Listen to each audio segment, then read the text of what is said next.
In the psychology of the modern civilized human being, it is difficult to overstate the significance of the house. Since as early as the Neolithic era, humankind has defined itself by its buildings. Buildings for worship, buildings for socializing, buildings for protection, even buildings for the commemoration of the dead. But of all the structures that mankind has invented for itself, there is little doubt that the house is that which it relies upon most completely for its continued survival.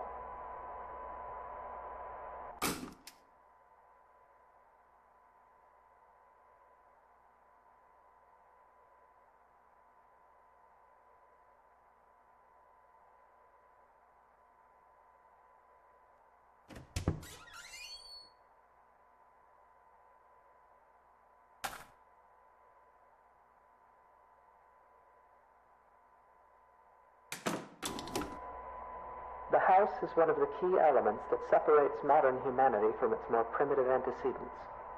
No other creature goes to such lengths to create lasting, permanent shelter for itself, nor regards said shelters with such reverence and import. Why do human beings of our modern age foster this tremendous sympathy toward their homes? There are many reasons, of course, but perhaps it is due in some small part to seeing them as a reflection of ourselves.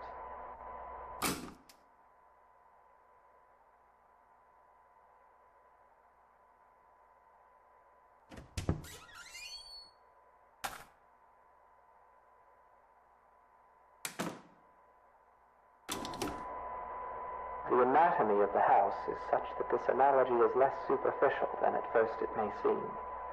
To carry it further, if we were to dissect a house as we might a human cadaver, we would find ourselves able to isolate and describe its various appendages and their functions in a decidedly anatomical fashion. There is even a fair number of direct comparisons to be drawn between those organs of a house and those of a human body.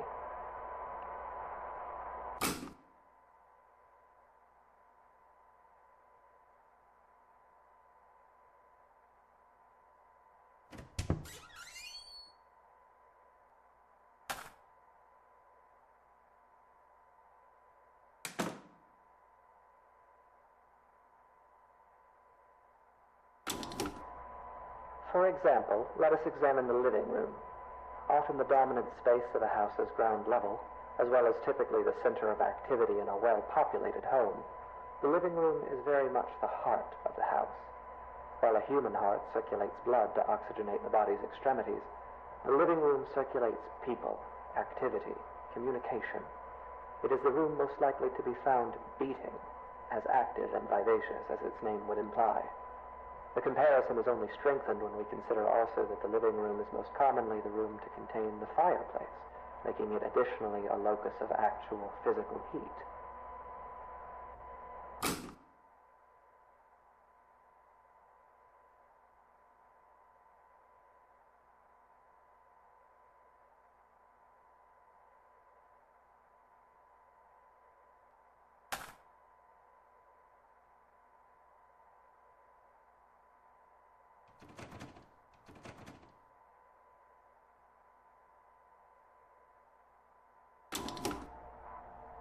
It is easy to think of the kitchen and dining room as the stomach or digestive system of a house, though this comparison is tenuous. By contrast, the function and analog of a bathroom should be immediately obvious. The hallways and corridors of a house are its veins, providing circulation coursing throughout its frame. A staircase bears more than a passing resemblance, both physically and symbolically, to a spine. The windows of a house serve much the same purpose as eyes, and anyone who has ever rounded a bend or long drive and come suddenly face to face with a tall, dark manor will tell you that it is difficult to shake the impression that the house, through its lightless windows, is a creature capable of vision and intelligence.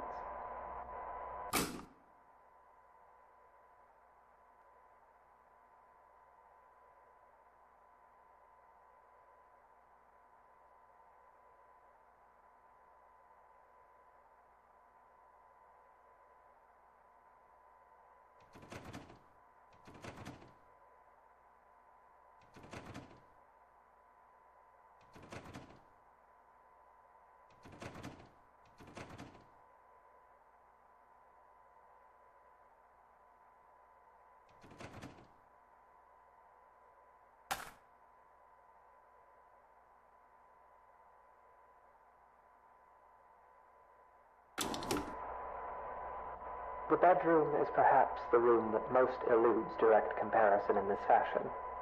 At a stretch, and allowing for a bit of poetic sympathy, it might be said that the bedroom is not unlike the human mind, or those parts of it which dictate thought and imagination. In the bedroom, dreams are dreamt, passions are ignited, epiphanies are experienced in cold sweat at early hours. In the bedroom is where people invariably spend the majority of their time, though comparatively little of it whilst conscious.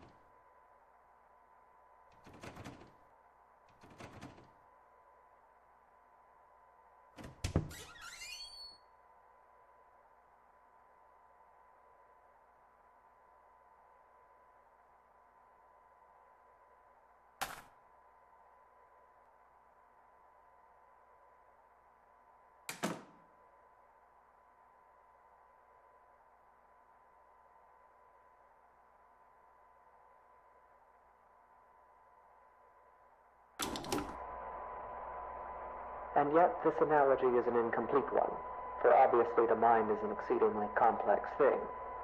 If the bedroom represents the thinking, dreaming part of the brain, then it is the basement that represents those lower, unconscious parts.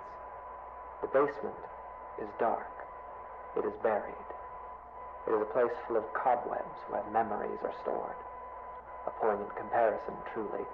Often the unnerving uncertainty that comes with considering the deeper aspects of the human psyche is not unlike gazing down at the swimming blackness pooled at the bottom of a basement stairwell.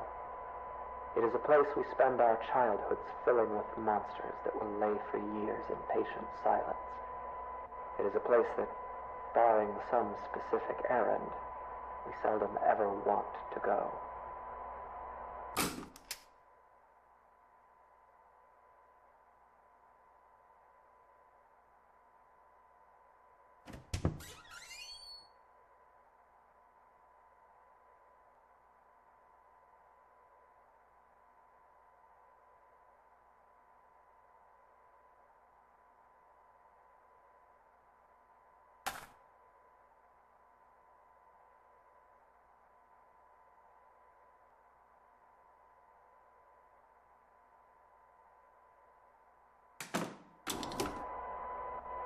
Of course, this comparison, though appropriate, is a very heavy-handed one, and often the basement is little more than a storage space littered with the corpses of spiders and woodlice.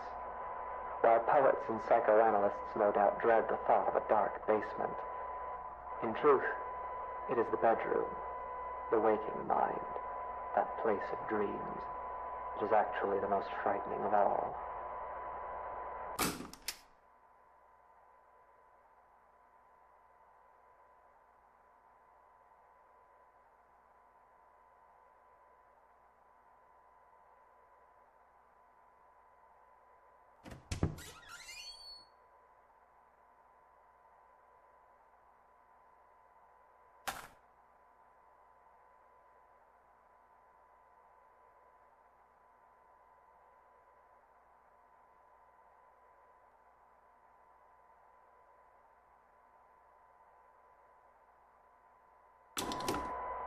It is here, in the bedroom, that we are at our most vulnerable. Each night we shut our senses to the world for hours at a time, trusting in the house to keep us safe until next we wake.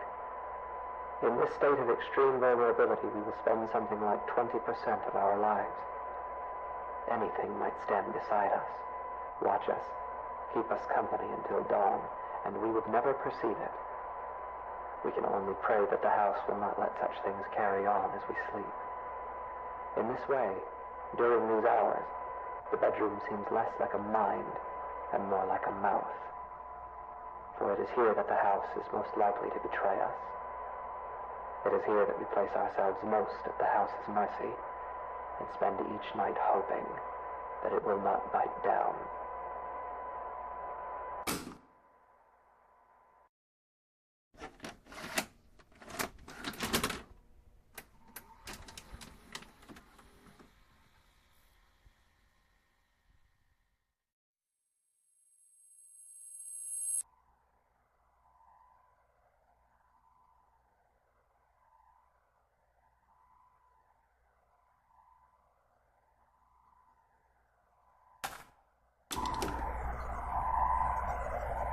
In the psychology of the modern civilized human being, it is difficult to overstate the significance of the house. Since as early as the Neolithic era, humankind has defied the dead. But of all the structures that mankind has invented for itself, there is little doubt that the house is that which it relies upon most completely for its continued survival.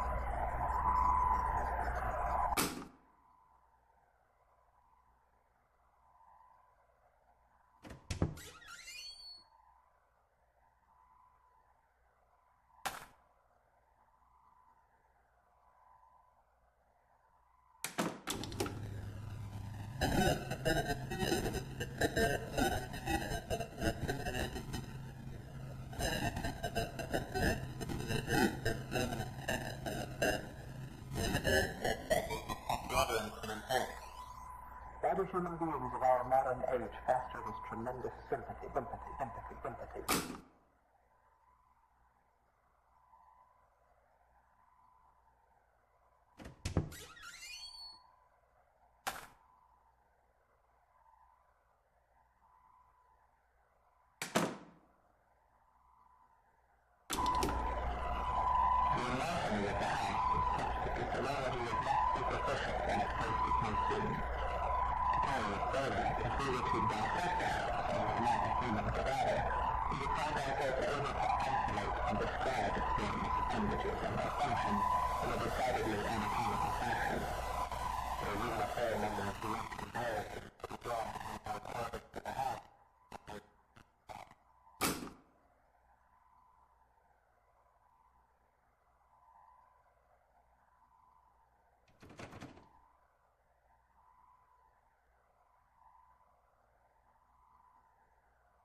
It is easy to think of the kitchen and dining room as the stomach or digestive system of a house, though this comparison is tenuous.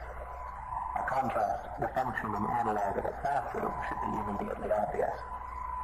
The hallways and corridors of a house are its veins, providing circulation coursing throughout its frame. A staircase bears more than a passing resemblance, both physically and symbolically, to a spine. The windows of a house serve much the same purpose as eyes, while anyone who has ever rounded a bend on a long drive and come suddenly face to face with a pale, dark manor will tell you that the house is a creature capable of...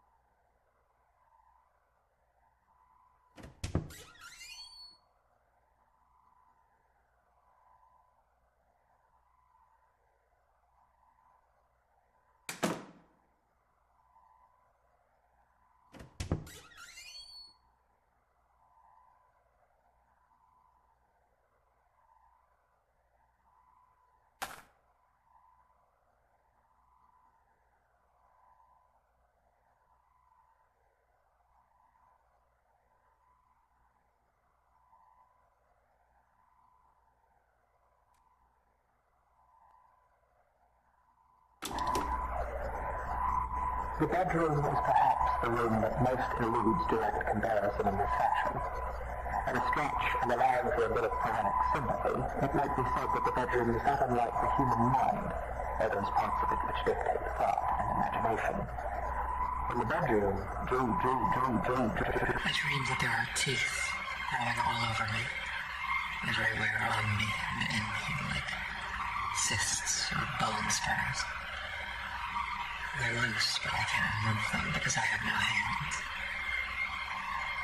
I look out through the bedroom window and I see a truck approaching. A young man steps out, approaches and enters through the front door. His body is covered in swollen ticks the size of quarters. He's walking through the downstairs hallway laughing. He begins urinating on a wall. He spits on the carpet.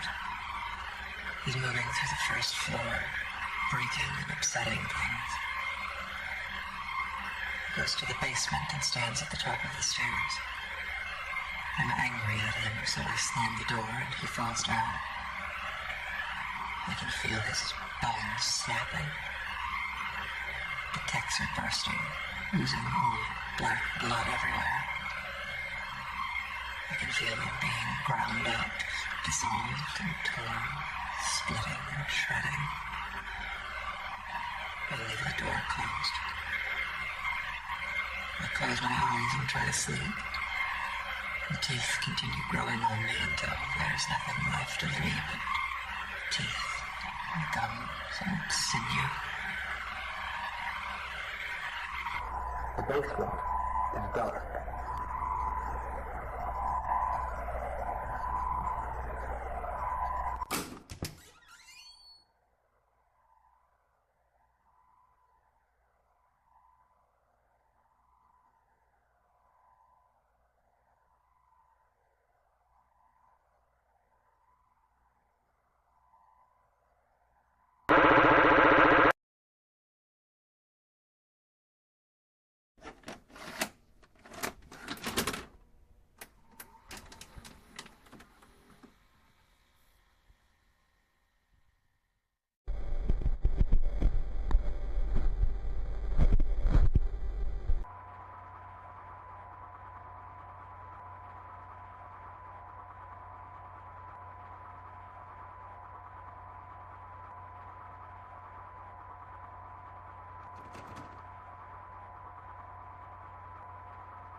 we were to dissect the house, we would find organs and stomach, brain and mind and eyes.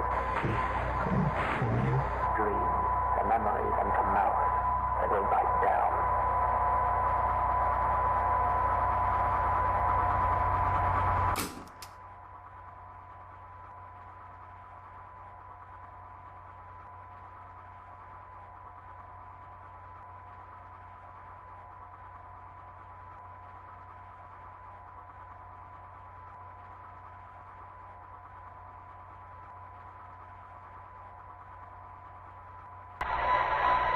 There is an important distinction that must be drawn between the words dissection and vivisection, a distinction that would appear to be lost on you. Your purpose was to listen, and yet at every turn you have pried, you have prodded, and you have interfered.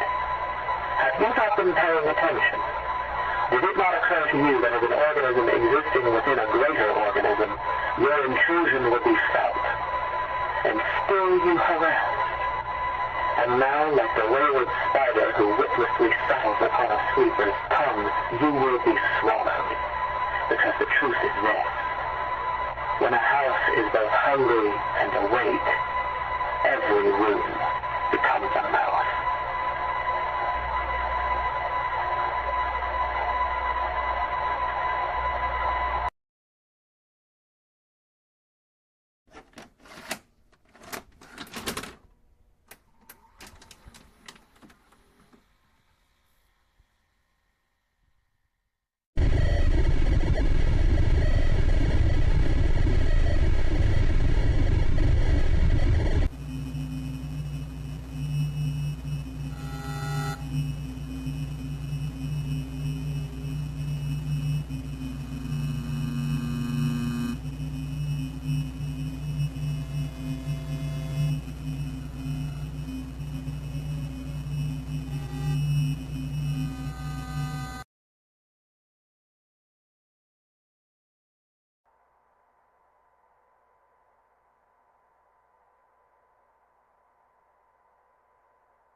What happens to a house when it is left alone?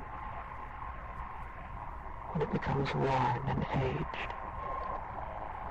When its paint peels and its foundations begin to sink?